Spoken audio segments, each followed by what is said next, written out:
Hi மக்களை எல்லாருக்கும் வணக்கம். நான் தான் உங்களுக்கு கடல் ராசா நாட் 7. இப்போ நீங்கள் பார்த்தீங்கன்னா நம்ம ஆழ்கடலில் தங்கி பிடிச்ச மீன்களை ஐஸ் பெட்டிகளை இறக்கி கொடுத்துக்கிட்டு இருக்கோம் மக்களே. நம்ம சேனல் பிடிச்சிருந்தால் லைக் பண்ணுங்கள், சப்ஸ்கிரைப் பண்ணுங்கள், ஷேர் பண்ணுங்கள், மறக்காமல் பெல் பட்டனையும் போட்டு விட்ருங்க மக்களே. பார்த்துங்க, இந்த மீனுக்கு பேர் வந்து கோலா. இது நிறைய இடத்துல அலமா அப்படின்லாம் சொல்லுவாங்க. ஒவ்வொரு ஊருக்கு ஒவ்வொரு பேர் இருக்கும் மக்களே. நாங்கள் இதை கோலா அப்படின்னு சொல்லுவோம். பார்த்துங்க, அதை ஐஸ் பெட்டிக்குள்ளே உடனே இறக்கி கொடுத்துருவோம். அந்த மீன் வந்து ஒரு மாதம் கழித்து நாங்கள் கரையை வந்து விற்கும்போது அந்த மீன் ஃப்ரெஷ்ஷாக இருக்கணும். இது பூரா வரிச்சு வர மக்களே. அடுத்து இதையும் உள்ளே இறக்கி கொடுத்துட வேண்டியதான். ஓகே, பாய். ஹாய் மக்களை எல்லாருக்கும் வணக்கம். நான் தான் உங்களுக்கு கடல் ராசா நாட் 7. இப்போ நீங்கள் பார்த்தீங்கன்னா நம்ம ஆழ்கடலில் தூண்டி இழைக்கிறோம் மக்களே. அந்த தூண்டியில் ஒரு 2 வரிச்சுரை பிடிச்சிச்சு.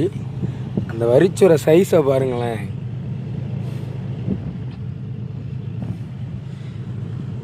இந்த சூரை தான் மக்களே 8 கிலோ 10 கிலோ வரைக்கும் சைஸாக வளர்ந்து வரும். ஆமாம், பார்த்துக்குங்க. நம்ம சேனல் பிடிச்சிருந்தால் லைக் பண்ணுங்கள், சப்ஸ்கிரைப் பண்ணுங்கள், ஷேர் பண்ணுங்கள், மறக்காமல் பெல் பட்டனையும் போட்டுவிடுங்க மக்களே. ஆமாம், இந்த சூரை சைஸை பார்த்துங்க, இவ்வளோ தான். ஆனால் 10 கிலோ வரைக்கும் இது வளர்ந்து வரும் மக்களே.